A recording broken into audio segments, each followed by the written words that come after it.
I don't have the solutions for everybody. I have to talk about what I went through.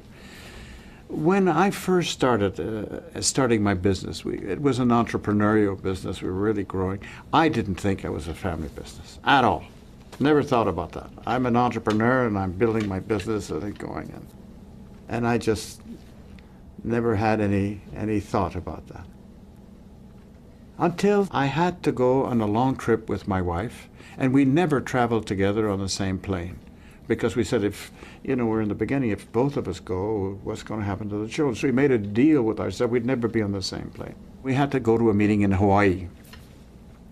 And I said to my wife, do you think we can cheat a little bit to spend some of that time together in the plane? Because we haven't seen each other much, so we decided to break our rule.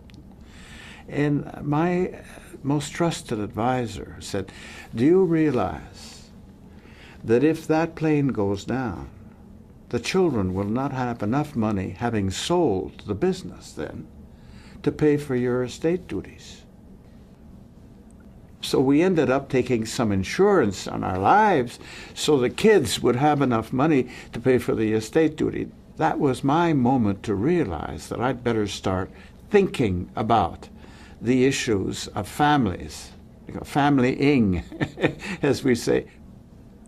How do you manage to balance both the family and the business?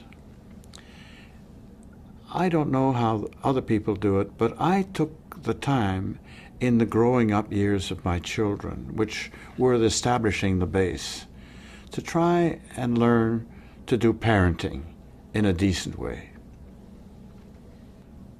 Parenting is the most important of our responsibilities, but one for which we've received the least amount of training for, other than the example of maybe our parents.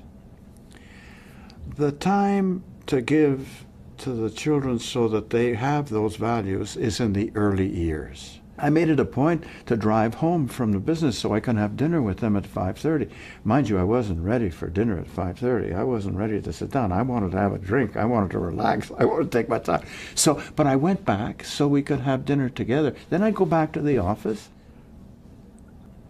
So I say to everybody, take a little bit of time to think about the family foundation. Because if you're like I am, you probably would like to have your children succeed you in that business. You'd like to get them share in the ownership of that business that you've built. You've got to start getting them to think about that dimension. And one day, when they get those shares, they'll become owners. And they'll have a whole new set of responsibilities as owners of those businesses. Because if you don't train them, all they'll want is that, give me more dividends. I just want more money from what that business can do. I won't look at the responsibilities that I have to be an owner. I just want the privileges that comes with it. And that's not a long-lasting good foundation. So try and spend a little bit of time on the family side, and you'll never regret that.